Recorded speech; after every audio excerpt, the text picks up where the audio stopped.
I'm going to do a countdown from 3, 2, 1. Next on Fox 54 News Now, a standoff in Jefferson County stretches on from day to night. This latest from the scene. And South Carolina Governor Nikki Haley in New York today. Could she possibly be joining Donald Trump's team? The news starts now.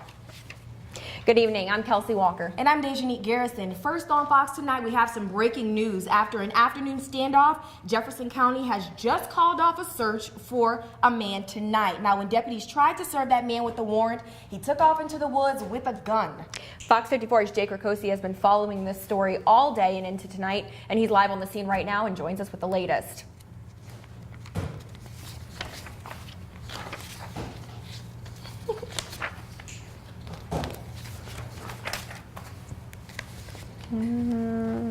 Thanks, Jake. Now, a traffic alert right now. The northbound lanes of Mike Patchett Highway are still shut down near Horseshoe Road because of a serious crash. Now, it happened about 2 hours ago, and officials have not released many details about how the crash happened. But witnesses on scene tell Fox 54 they heard a loud crash and found this truck smashed into an oak tree.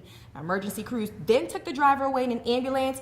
We'll keep you guys posted as soon as we get any more details on that incident. And breaking news just into the desk right now out of Aiken. A family in Aiken is breathing a sigh of relief now as their 3-year-old has just been found. We told you earlier in the newscast tonight that she was missing. She has been located. The 3-year-old went missing around their family home today on Ben Arrow Road in Aiken County. Over 50 people arrived to search for the missing toddler. Crews from SLED as well as a helicopter and a search dog team were called. The boy's grandfather says he's grateful for the quick responses. Now that is some good news coming in tonight. Absolutely. Glad that was a happy ending for that story.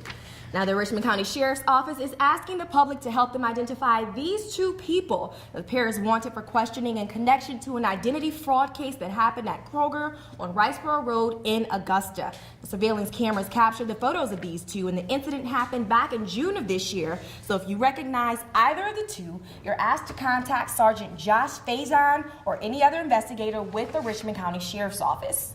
In other news right now, Governor Nikki Haley and Lieutenant Governor Henry McMaster under consideration to take cabinet-level positions within President-elect Donald Trump's administration. Haley is under consideration for Secretary of State.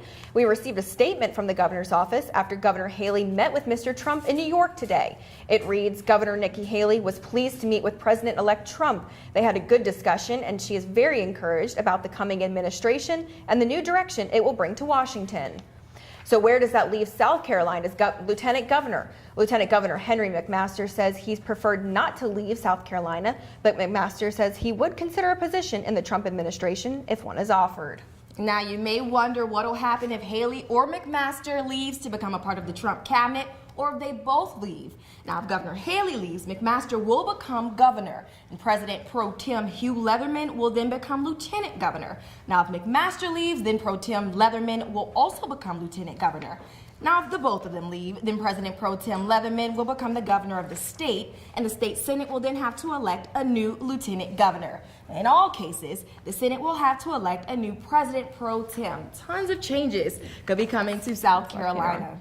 And let's check with Chief Meteorologist Jamie Erdl to see how things are shaping up with the weather. Jamie?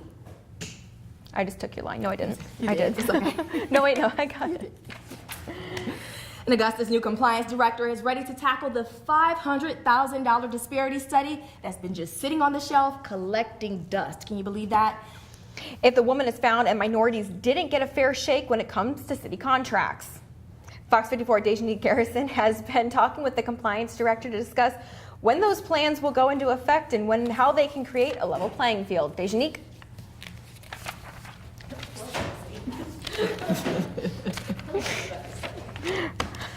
All right. Am I missing one? Back to this one? Nope. We are I'm missing that one, so you go ahead. Okay. South Carolina Secretary of State Mark Hammond has unveiled the 2016 Scrooges and Angels list, a listing of all the best and worst charities to give as the holiday season begins.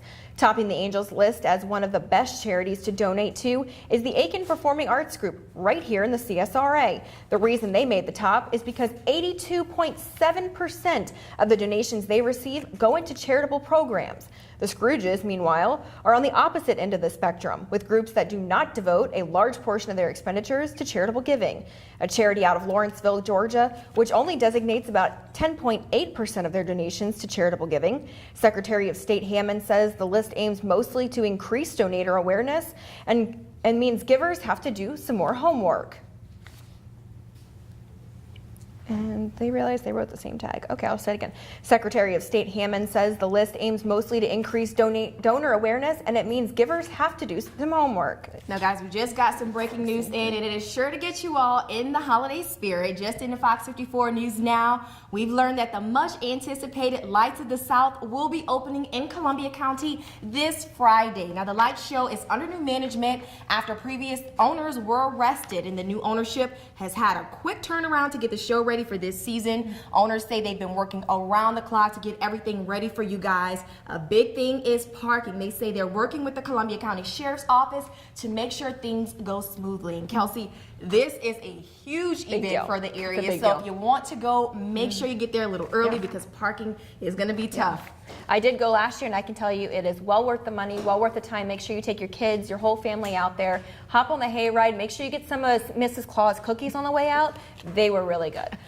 And in some other breaking news right now, unfortunately, an investigation is underway after someone threw away American flags at a Veterans Day ceremony. Wow. Sorry, the flags were set up in a green space around Brown University, but kids say the video posted on social media has someone discarding a handful of broken flags at the base of a tree. Some feel the act was an angry response to this year's election results. Right off of Veterans Day, we hate to hear things like that happening around the area. Now, after the break, doctors take a new role to help raise money for Children's Hospital. But first, a runner runs into an unexpected obstacle when trying to finish a race in tonight's WFXG Journal. When Fox 54 News Now continues.